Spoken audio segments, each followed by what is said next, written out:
Doctor से 1 minute बात करना भी डॉक्टर्स लोग इतना नॉन कोऑपरेशन दिखाया। हम लोग हाथ जोड़ के खड़े रहते हैं कि डॉक्टर कब अपना दर्शन दे, कब दो अच्छे से बात करे।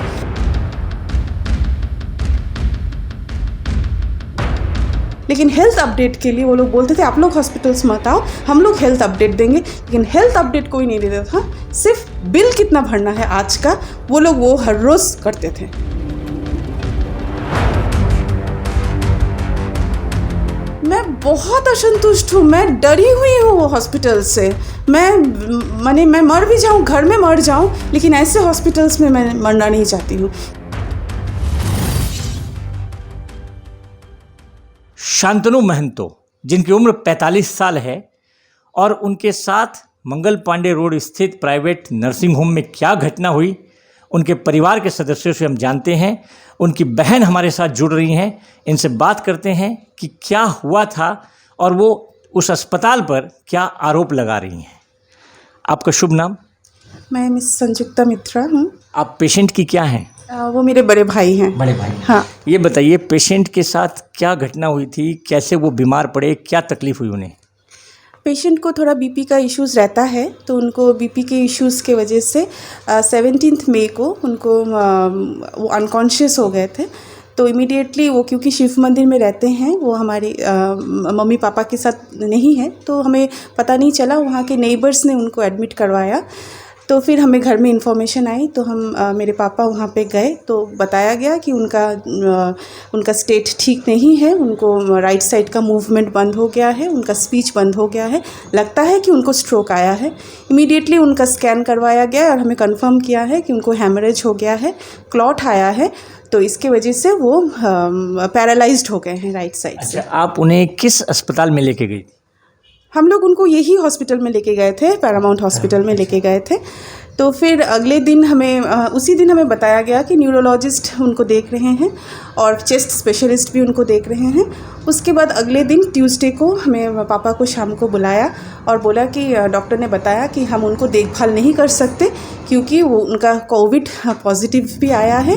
हालांकि उनका कोविड बहुत ही माइनर था, 5 था आउट ऑफ 25। फिर भी डॉक्टर ने बोला कि उनके फैमिली प्रॉब्लम्स हैं, वो फैमिली प्रॉब्लम्स की वजह से वो कोविड के वार्ड में नहीं जा सकते, लेकिन उन्होंने अपने ही अंडर में उसको एडमिट किया था। ये ऐसी बात कहने वाले डॉक्टर कौन थे? डॉक्टर सजोल विश्वास हैं, जो कि हम लोगों ने जब भी उनसे बात करने की कोशिश करते थे, वो हमारा सब कुछ डिटेल्स, हमारे घर में कौन है, वो कहाँ रहता है, वो क्या, सब कुछ उनको जानना होता है, बहुत डिटेल्स में जाना पड़ता है उनको, पता नहीं क्यों। लेकिन जब हमें उनका अपडेट पेशेंट का लेना होता है, तो वो बोलते हैं हम तो उसको फिजिकली एग्जामिन नहीं कर सकते हैं, हमको प्रॉब्लम है। लेकिन डॉक्टर राहुल तपेरिया है, वो उनको देख रहे हैं, वो चेस्ट स्पेशलिस्ट है। जब उसका कोविड नेगेटिव आएगा तभी मैं वो वार्ड में घुस सकता हूँ। अगर आप चाहते हो यहाँ रखना तो रखिए, नहीं तो आप लेके जाइए। फिर हम लोगों ने दूसरे हॉस्पिटल्स में भी ट्राई किया, लेकिन कहीं भी कोविड पेशेंट बोलते हैं कोविड वार्ड में डालेंगे। अगर वो न्यूरो का केस भी है तो हम लोग न्यूरो ट्रीटमेंट अभी नहीं कर सकते। तो हमें बहुत डर लग गया कि हम लोग कहाँ लेके जाए, हमने उसको पैरामाउंट में छोड़ दिया। उसके बाद उनका कोविड वार्ड में जाने के बाद हमें कोई अपडेट नहीं मिलता था। हम लोग इधर उधर से कोशिश करते थे कि कैसा है, तो लोग बोलते हैं कभी कभी वो रेस्टलेस हो जाते हैं, लेकिन वो ठीक है। डॉक्टर से 1 मिनट बात करना भी डॉक्टर्स लोग इतना नॉन कोऑपरेशन दिखाया। हम लोग हाथ जोड़ के खड़े रहते हैं कि डॉक्टर कब अपना दर्शन दे, कब दो अच्छे से बात करे। हम लोगों ने बहुत कोशिश की कि एक बार वो वीडियो दिखा दे कि वो किस कंडीशन में है, कहाँ रखा है, कैसे उसको अटेंड कर रहे हैं। कुछ नहीं दिखाया, एक स्टिल फोटो भी हमें देखने को नहीं मिला। और बार बार सिर्फ सुबह शाम फ़ोन आता था, 50,000 डालिए, 60,000 डालिए, इतना बिल हो गया है, इतना पैसा डालिए। कैंटीन हो गया, टेस्ट हो गया, मेडिकल का जो स्टोर हो गया और हॉस्पिटल का अपना बेड भी हो गया। वो सब कुछ कंटिन्यूअसली हम पैसों के लिए सुबह शाम फ़ोन करते थे। लेकिन हेल्थ अपडेट के लिए वो लोग बोलते थे आप लोग हॉस्पिटल्स मत आओ, हम लोग हेल्थ अपडेट देंगे। लेकिन हेल्थ अपडेट कोई नहीं देता था, सिर्फ बिल कितना भरना है आज का वो लोग वो हर रोज़ करते थे। जिस अस्पताल में आप लेके गए थे, वहाँ उनका इलाज किस प्रकार हुआ और उनको क्या क्या सुविधाएं मिली? सुविधा की बात तो मत कीजिए, सुविधा तो कुछ भी नहीं था वहाँ पे। अभी मेरे भाई को, क्योंकि वो पैरालिसिस का पेशेंट है, उसका स्पीच भी बंद था, 1-2 दिन तक वो अनकॉन्शियस स्टेट में था। तो इसकी वजह से उन लोगों ने जब भी उसको एडमिट किया, उसको राइल्स ट्यूब और ऑक्सीजन डाल दिया था। तो 1-2 दिन उसको ट्यूब से वो लोग फीड करते थे, और लेकिन बाद में वो अपना सेंसेस, ही रिगेन्ड हिज सेंसेस। इसके बाद भी उन लोगों ने उसी ट्यूब में उसको रखा, 17 दिन तक उसकी ट्यूब में रखा। उसको डाइट के नाम पे सुबह शाम रात को सिर्फ राइस का पानी मिलता था। हम लोगों ने जाके कैंटीन को भी हाथ जोड़ा, भाई कुछ अच्छे से दे देना, तो वो बोलते हैं जो डाइटिशियन बोलेगा हम लोगों को वही देना पड़ता है। कैंटीन से भी हम लोगों को हर रोज़ का फ़ोन आता है कि ये बिल भर दीजिए, वो बिल भर दीजिए, लेकिन डाइट और न्यूट्रिशन के नाम पे कुछ भी नहीं हुआ। My brother has lost more than 50% of his body weight. अभी उसमें ना कुछ इम्यूनिटी है टू फाइट कोविड, और इसके चलते 17 डेज़ के बाद डॉक्टर्स ने फिर से हम लोगों को बोला कि हाँ कोविड टेस्ट करेंगे तभी आप हम डिसीजन ले पाएंगे, इससे पहले डिसीजन नहीं ले पाएंगे, patient is critical, patient is critical. तो फिर हम लोगों ने वेट किया 17 डेज़ तक। फिर 17 डेज के बाद उसका रिपीट RT-PCR में भी पॉजिटिव ही आया, क्योंकि उसको ये पीरियड में he was out of any kind of good food nutrition. और क्योंकि वो बंदे को 2 दिन बाद उसके सेंसेस वापस आए थे, लेकिन उसको क्योंकि खाना और पानी कुछ भी उसको नॉर्मली नहीं मिल रहा था, तो वो बहुत तकलीफ़ में था। वो अभी हमको इशारों से समझाता है कि वो बहुत तकलीफ़ में था। फिर वो थोड़ा सा रेस्टलेस हो गया था, वो ट्यूब खोलना चाहता था। इन लोगों ने उसके 2 हाथ 2 पैर को साथ में बांध दिया। ये कहाँ पर ये घटना, ये उनके वार्ड में हुई, कोविड वार्ड में? हाँ, कोविड वार्ड में हुआ।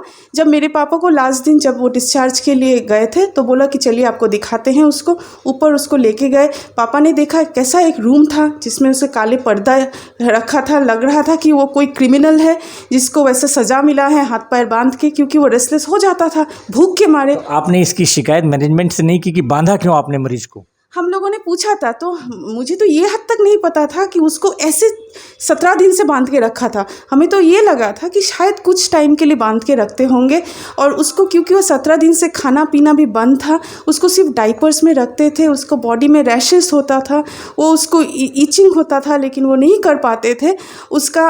इसकी वजह से वो सिर्फ रोते थे और रोते थे। अभी वो घर में आने के बाद भी वो समझाने की कोशिश करते हैं, और उसको फिर से ट्रॉमा हो जाता है। जब वो याद करते हैं वो और भी तकलीफ़ में आ जाते हैं।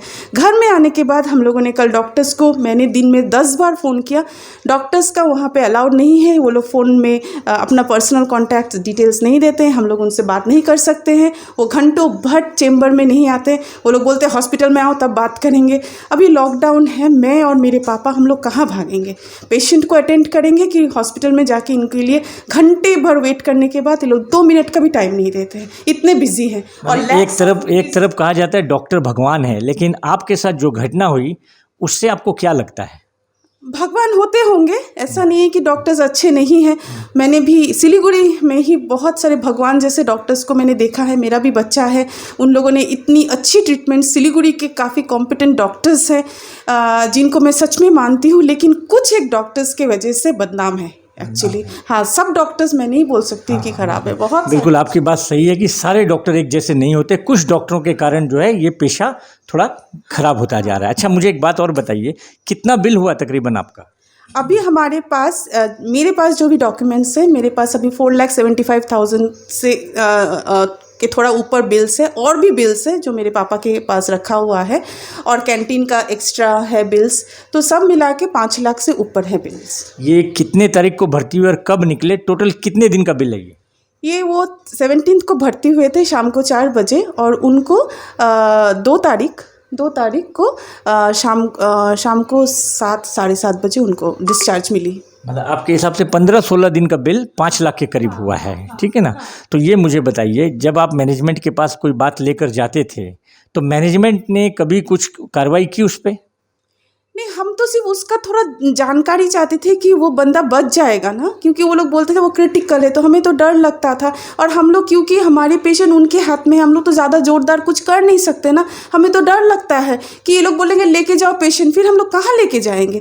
मेरे पापा को मैंने बोला चलिए इसको लेके जाते डिस्चार्ज, तो पापा बोल रहे थे कि कहाँ लेके जाएंगे, कौन से हॉस्पिटल में उसको बेड मिलेगा। इसीलिए हम लोग उनके सामने हाथ जोड़ के रहते थे। उन लोगों ने जितना भी 2 सेकंड के लिए इन्फॉर्मेशन देते थे, वही 2 सेकंड का इन्फॉर्मेशन लेके हम लोग 24 घंटा हम लोग सांस लेते थे। इन लोगों ने ऐसा किया। तो आपके साथ जो हुआ इस अस्पताल में, ये आपके लिए बहुत ही भयानक दृश्य नज़र आता है।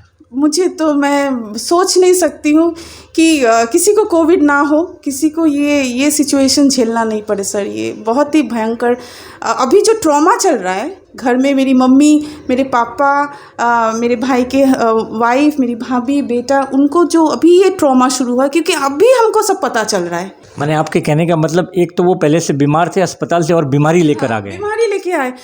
हो सकता है अगर उसका कोविड बहुत हाई डिग्री का नहीं था, उसको शायद 7 डेज में डॉक्टर्स कुछ डिसीजन ले सकते थे, लेकिन नहीं, उसको कोविड, उसका ये क्रिटिकल है, ये वो क्रिटिकल है करके उसको और वो बिना खाना पीना दे के उसको और वीक कर दिया। उसका कोविड ठीक हो सकता था, लेकिन इन लोगों ने उसका ठीक होने का वही नहीं रखा, क्योंकि उनको खिलाना ही नहीं था। अब 17 दिन के बाद उसको लगता है कि जो जो होना था हो गया, अब लेके जाओ। मतलब आप उस अस्पताल के इलाज से संतुष्ट नहीं हैं? मैं बहुत असंतुष्ट हूँ, मैं डरी हुई हूँ वो हॉस्पिटल से। मैं मर भी जाऊँ, घर में मर जाऊँ, लेकिन ऐसे हॉस्पिटल्स में मैं मरना नहीं चाहती हूँ, क्योंकि हमारे पापा के पास जो भी सेविंग्स का कुछ भी होता है, ये हम लोगों का जो भी छोटा मोटा मिडिल क्लास के हैं हम लोग, जो भी होता है सब कुछ इनको दे दिया। ये लोग इतने क्रूएल, इतने इनह्यूमन, हम लोग सोच नहीं सकते। आप इसकी शिकायत, जो आपके साथ घटना हुई है, इसकी शिकायत आप कहाँ कर रही हैं? मैं स्टेट गवर्नमेंट से करने की सोच रही हूँ कि मैं उनको लिखूं, अगर कुछ हो सकता है तो ज़रूर। तो आप उनको इस अस्पताल के नाम के साथ, आपके साथ जो भी घटना हुई, आप वो लिख रहे हैं। आपको क्या लग रहा है, कार्रवाई होगी इन पे?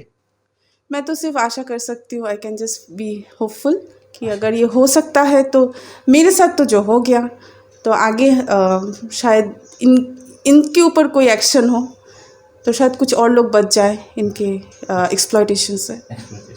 आपने पीड़ित परिवार का दर्द तो सुना, और पीड़ित परिवार ने 4 जून 2021 को दार्जिलिंग डिस्ट्रिक्ट के CMOH को एक शिकायती पत्र भेजा था। उस पत्र की कॉपी हमारे पास भी मौजूद है।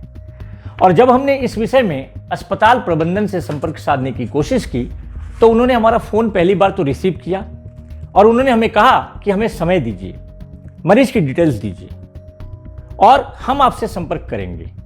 दोबारा जब हमने उन्हें फ़ोन किया तो उन्होंने हमारे फ़ोन को रिसीव नहीं किया। हमने कई बार उनसे संपर्क साधने की कोशिश की, लेकिन उनकी तरफ से कोई जवाब नहीं आया। उन्होंने कोई पक्ष नहीं रखा। आइए हमारे और अस्पताल प्रबंधन के बीच क्या बातें हुई, इस ऑडियो के माध्यम से आप सुनिए। हाँ बोलिए। अच्छा जी, बात ये है ना कि कुछ हमारे पास में एक पेशेंट का कुछ आरोप आया है। अच्छा, तो उनका नाम है शांतनु महंतो। हेलो। हाँ बोलिए। हाँ जी, शांतनु महंतो हैं। उनको ब्रेन स्ट्रोक हुआ था 17 तारीख को। अच्छा। 17 मई को, और 2 जून को वो डिस्चार्ज हो गए हैं। हाँ। तो वहाँ पेशेंट की जो फैमिली मेंबर है, उनका आरोप है कि अस्पताल। हेलो। हाँ बोलिए। अच्छा, बात है ना सर कि मतलब हमारे पास में पेशेंट की जो मेंबर है, फैमिली मेंबर, हाँ, इनका ये आरोप लगा है कि अस्पताल प्रबंधन ठीक से इलाज नहीं किया, बिल भी ज्यादा बना दिया और काफी उनको तकलीफ का सामना करना पड़ा। अच्छा, तो इस विषय में क्या कहना चाहते हैं सर आप? नहीं यही तो आप, इसलिए मैं ही कह रहा हूँ, मेरे को एक बार पता करना पड़ेगा ना कि इस पेशेंट के बारे में क्या बात है, तो उसी हिसाब से मैं आपको बताऊंगा ना। अच्छा सर, पेशेंट का नाम है शांतनु महंतो, 45 अच्छा। है, 17 तारीख को भर्ती हुई, अच्छा। 17 मई को। अच्छा ठीक है, आप मेरे को कुछ टाइम दीजिए, मैं आपको एक ऊपर इस तरह डिटेल पता करके मैं आपको बताता हूँ, है ना। अच्छा सर, आप थोड़ा पता करके मुझे बताइए सर, क्योंकि उनका जो बातें हैं उनकी, वो भी मैं आपको बताऊंगा, उनको क्या क्या समस्याएं हुई अस्पताल में। अगर दोबारा हमारा अस्पताल प्रबंधन से संपर्क होगा और उनसे अगर कोई बात होती है, तो उस पक्ष को भी हम आपके सामने जरूर रखेंगे। ऐसी समस्याओं को लेकर और समाधान की तलाश में हम आपसे संपर्क साधते रहेंगे। तब तक बने रहिए और देखते रहिए न्यूज़ स्टार।